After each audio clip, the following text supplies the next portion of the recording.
Dark Deception Chapter 4 unveils much more information about Douglas Hauser, his wife Clarissa, and his daughter Tammy. It unveils the atrocities Doug committed to be where he is, a purgatory-like place where he has to suffer for his sins. As he collects more ring pieces and faces off Malak, the evil overruling demon, his horrendous memories are presented before him, where he cries in overwhelming remorse and need for redemption, only to be faced with more painful memories.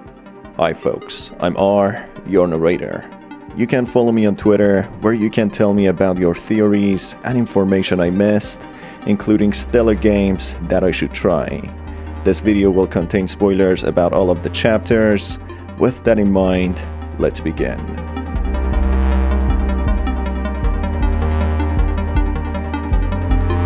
In today's video, we'll mainly focus on Chapter 4, with a quick summary of what has happened so far since the beginning. Douglas Hauser, a man with a sinister past, wakes up in a purgatory-like place ruled by Bierce, an outworldly entity who instructs him to collect soul shards scattered through several nightmare-like realms. Soul shards are the embodiment of lost souls who died within each nightmare. After completing each nightmare, Doug manages to collect a piece of a shattered ring called the Riddle of Heaven. Each nightmare is infested with specific horrifying monsters who hunt down Douglas and torment him. These monsters and nightmares correlate with the sins Doug committed in his past life, including Bierce's.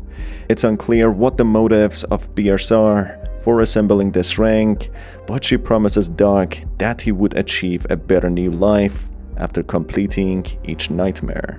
Within this purgatory-like realm, Bierce is opposed by an adversary called Malak, a powerful demon whose powers do not reach the realm Bierce rules. Malak tries to dissuade Doug from collecting the ring pieces, as apparently Bierce had already used many others before Doug, who never made it alive, with Bierce's promises seemingly being bogus. Doug, a man who did his wife and daughter with mental health issues wrong and abandoned them for chasing after women, desperately tries to redeem himself, with the only option being to trust a deceitful Bierce.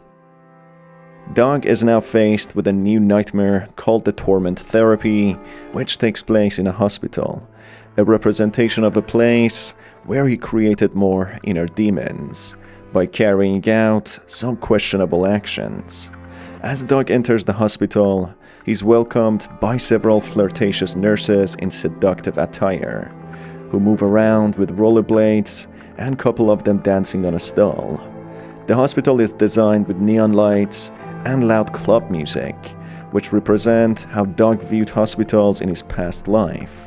As he approaches the reception desk, he's welcomed by one of the nurses who offers him redemption and healing. The nurse persists that Bierce is lying to him and that Malak will redeem him if he returns the ring pieces to him. The nurse compliments Doug's looks and asks one of the nurses to show him around. Doug cautiously follows one of the nurses, who gives him a tour of a room of several nurses dancing behind glass panes. The nurse asks Doug if he likes what he sees, being a representation of how he fantasized about nurses in the hospital instead of caring for his wife suffering from mental health issues. The nurse then proceeds to take him to a room to measure his weight. As Doug steps on the scale, an incinerator suddenly turns on, which Doug avoids by jumping back. The nurse laughs it off as being a malfunction and proceeds to take him to a different room to take some blood samples. The nurse then leaves him in the room and puts on a timer. Doug thinks on his feet and escapes the room, which turns out to have been booby-trapped with sharp spikes. The nurse slowly becomes frustrated and commands Doug to stay in the rooms, clearly trying to kill him. The nurse then takes Doug to an X-ray room, this time blocking the door. Doug uses one of his acquired powers and breaks through the barricade and escapes the room. The nurse, realizing that Doug won't be held down and killed easily, which they refer to as mercy, becomes extremely frustrated and sets on locking down the hospital and instructing the other nurses to chase after Doug, delivering him with lethal mercy. Ladies, the hospital is now on complete lockdown. It seems we have an unruly patient on the loose that must be dealt with. Lethal mercy is authorized. The nurses, being called Reaper nurses, refer the men as being toxic and infectious, with writings on the walls saying that men are pigs and they should be destroyed, which directly correlates to the past actions of Doug and his crimes. It seems you've been infected by that woman after all. You do not desire salvation. You're just another vile man after all. Chaotic and infectious, like a virus. Doug manages to escape the hospital and get atop an ambulance, which takes him to the west entrance. In there, he witnesses the ring barrier being protected by several Reaper nurses and a giant nurse referred to as the matron. Just as he's about to leave, he gets knocked out by one of the nurses behind him. He then wakes up in a cell which is rigged to kill him, which he manages to escape and collect all the soul shards from the west wing. Subsequently, he gets on top of another ambulance where he battles several Reaper nurses and the matron. After managing to defeat them, he eventually gets to the portal, leading him to Bierce's ballroom. In there, Malak confronts Doug in his usual threatening tone in order to give up, which Bierce dismisses as fear and despair. Next thing you know, he'll be pleading with you. That's because he's losing. Bierce grants Doug with a new power, allowing him to vanish, which helps him bypass Malak's recently set camera on his way to a new nightmare called the Mascot mayhem. In there, Doug enters a theme park called the Joy Land. He soon meets two of the Joy gang Mascot members, Lucky the Rabbit and Penny the Chicken, who welcome him with an enthusiastic, happy tone. After entering the theme park and managing to evade Lucky and Penny, collecting all the shards, Doug is chased by hundreds of the mascots. Lucky the Rabbit informs Doug that it seems Doug is as lucky as him, which Hangry the Pig would love to hear about and welcome. Hangry the Pig is another mascot which Doug faces beneath the theme park. He warmly welcomes Doug, mentioning that his ribs would be delicious, addressing him as a meal. After managing to evade them, they all slowly corner Doug in a room, which he outsmarts them and fries them with live wires connected to electricity. The mascots become badly damaged, with some of their electronic parts becoming exposed. Doug carefully maneuvers around them and reaches a room where he witnesses half-eaten ribs with barbecue sauce, which seem to be the remains of the previous victims. On the wall, Doug finds an accident report which confirms that his wife, Clarissa Hauser, and his daughter Tammy Hauser were involved in a car accident with Robin and Marissa Delani in 1992 at 5:38 p.m., which led to all of them dying. There seems to be also another driver who was involved called Winston Miller, who sustained injuries but survived the crash. A further police report expands on the accident that it was a multi-vehicle accident, confirming that 3 cars must have been involved. Clarissa's car catches on fire before dropping down the river bridge, sinking into the water.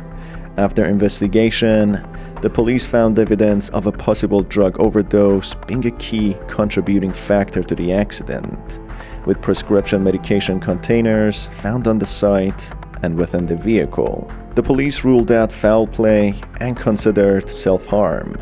Doug, knowing full well to what had happened, being haunted by the memories, continues on his way, collecting the remaining shards.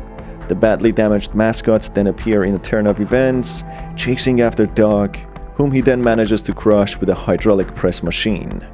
Malak then appears and resurrects the gang, mashing them together to create a gigantic mascot called the Joy Kill. Joy Kill unit completed. Have a joy day. After powering up a hydraulic machine, Doug manages to lure Joykill next to it, which knocks them off into the lava. This is short-lived, however, as Joykill is revived again and faces Doug in the control room. After a bit of running, a door opens and allows Doug to get back to the surface in the theme park. As Doug runs towards the portal to go to Bierce's ballroom, he gets captured by the Joy gang, who beat him up quite badly. They then present him to Malak, who enters his mind, bringing up the past sinister memories of his, which he desperately tried to forget. That's enough. He's mine now. Curse you, demons! Ha! That felt pretty good! I know, right? Immortal. Look at you now. I told you I went nowhere. It's all yours, boss. Sorry about the mess. We broke him down real good for you. I can see that. Excellent work. How the mighty have fallen, immortal. I told you this would end badly for you. No use resisting. You're going to show me everything, whether you want to or not. In disbelief and denial, Doug enters a representation of his house, with his 13-year-old daughter Tammy sitting on the staircase and crying. He then witnesses himself in dismay, shouting at his wife and complaining about their daughter being a sinister memory that he tried to erase. He complains how he doesn't like being embarrassed by his autistic daughter and how the bipolar wife is only pulling him down, being an obstacle from having a normal, happy life. Hence his family being his Joykill, the demon represented in the Mascot mayhem nightmare. Doug in remorse apologizes to his daughter under his breath that he's sorry that those were the last words they heard before dying. In another constructed memory, Doug sees himself in disgust promising his secretary how he will get rid of his mentally vulnerable wife and get with her. The secretary responds that he should not expect any monkey business in a hotel room, which is represented by a nightmare he had to go through in earlier chapters. Doug refers to his daughter as a messed up child who will heed to his demands and side with him, who intends to manipulate her to hate her mother. Doug repeats to himself that he's not this man anymore, as if he's trying to confirm it to himself, being extremely remorseful. He then is presented with his actual body in real world, which shows that Doug is much older than what he perceives himself to be. A behavior Malak refers to as narcissism. It's revealed that Doug became a miserable old man, suffering from cancer and living his last moments alone and in excruciating pain, being connected to life support. Doug in horror, afraid of Malak discovering the real evil memory of his, tries desperately to get Malak out, but to no avail. He gets presented with a constructed memory, witnessing the place of his wife's accident being led to 4 people's death, including his wife and daughter. In shock, Doug slowly approaches the scene, observing the 2 body bags of Robin and Marisa Delany, including the injured Winston Miller's car. Subsequently, in the water, he witnesses the sinking car containing his daughter and wife. Malak sarcastically points out that Doug shouldn't be regretful for something he wasn't involved in, unless this wasn't really an accident. What's down there in the water, Doug? A car? Is that them? Is that your family? How tragic. But why would you feel regret for that? You hated them, didn't you?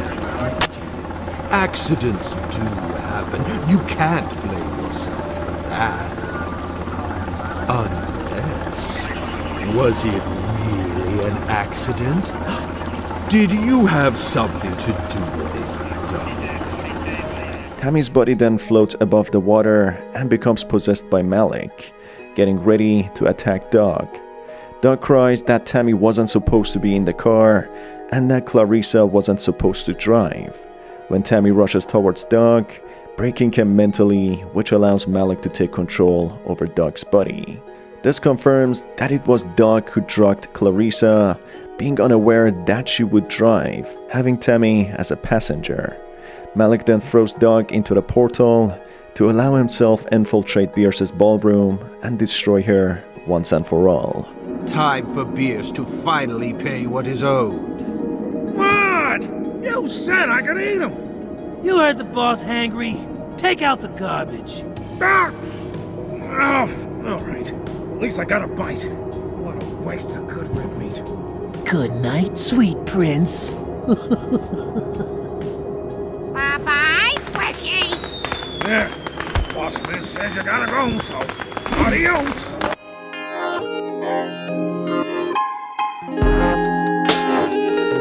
In a battle, Malak manages to badly wound Bierce, unveiling that Bierce made an offering to Malak to obtain fame in the real world. Agatha attacks Bierce and refers to Malak as father, seemingly having bad blood with Bierce. Malak then collects all the shard pieces, but with a ring she had binded with the shards, she manages to banish the monsters and Malak out of her domain. Malak, however, kidnaps Doug and throws him into another nightmare called Mortal Ramifications. In there, he explains the backstory of Bierce and how she became to be who she is, and the purgatory-like place Doug is trapped in now. Look around you. Do you even know where you truly are? You mortals have always believed in the existence of heaven and hell. It's a rather quaint and amusing concept. There is a dark dimension. All evil souls eventually gather there and wage war to become the ultimate evil. This place and my realm are a part of it. You've been meddling in my affairs all this time, but I am no ordinary demon. Over countless millennia, I have grown my army and my power with the rivals that I have vanquished and the mortal souls that I have acquired. You could say business has been booming. Bierce was one of those souls. She never told you her little story, did she? A century ago, Bierce offered her soul to me.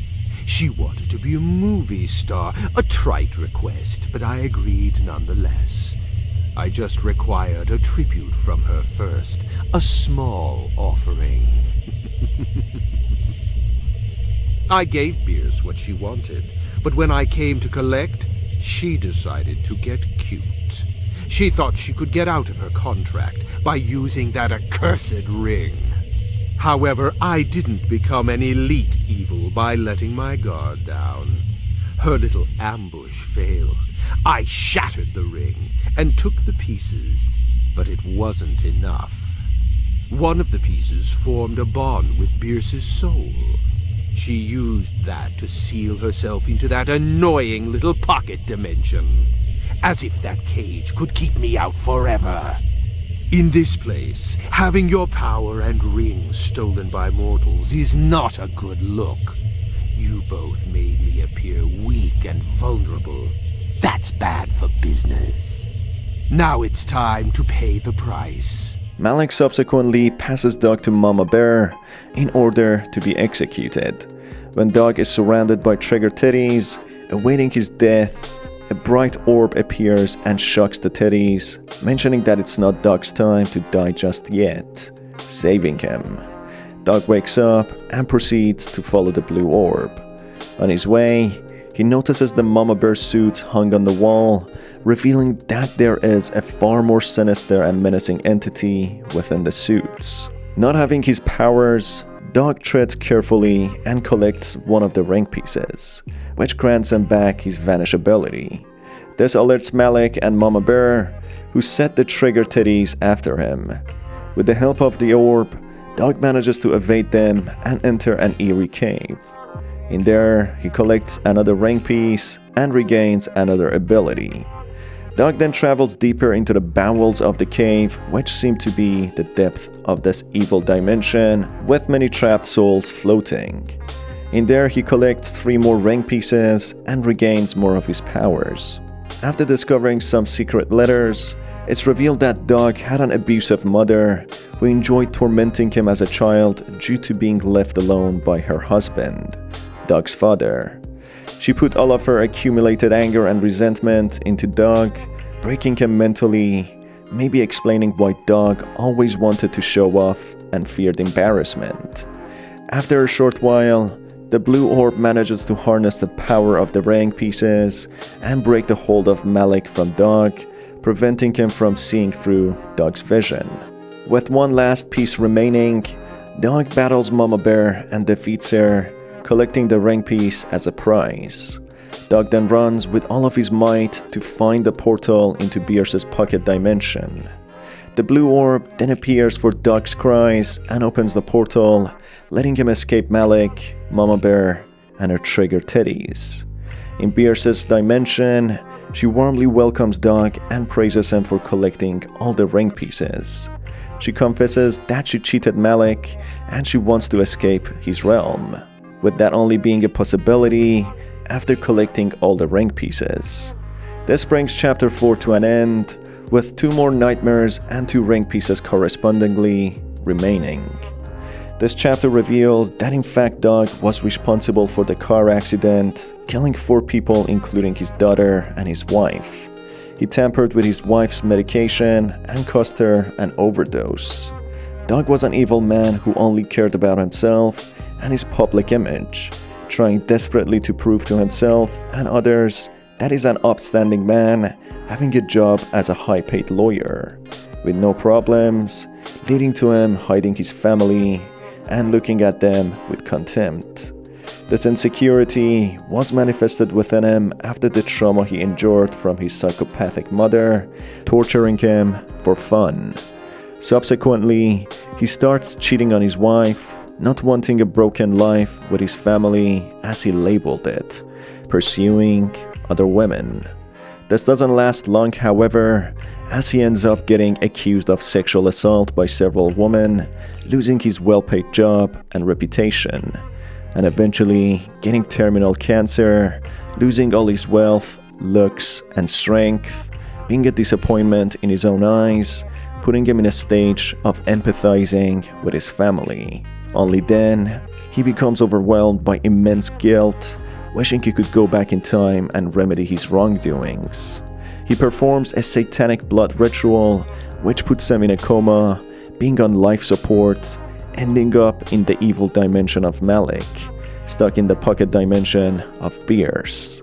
Bierce promises Dog that he could get the life he desires, a new life, young, healthy, and wealthy again, back with his wife and daughter Tammy, whom he killed mercilessly. But Bierce is only able to do that after obtaining all the ring pieces which one binded with her soul, so she can defeat Malak and get out of the pocket dimension she's trapped in. Bierce herself was a mortal once, living in early 1900s. She performed the ritual and signed a contract with her soul, making an offering which seems to be a person, maybe Agatha, her daughter. After living her short life in the real world, Malak comes to collect her soul, but Bierce refuses and breaches the contract, creating a pocket dimension with the help of a ring piece which binded with her soul, keeping Malak out of her reach. Malak, on the other hand, is an evil entity amongst many others in a world where there are many evil dimensions. He fights the other evil entities for thousands of millennia in order to obtain power. For that, he needs to recruit souls and become stronger. Him being challenged and defeated over and over again by Bierce and Dog only weakens him and makes him look vulnerable to the other demons fighting for power. Hence why he had turned all of his focus towards Bierce and Dog in order to destroy them.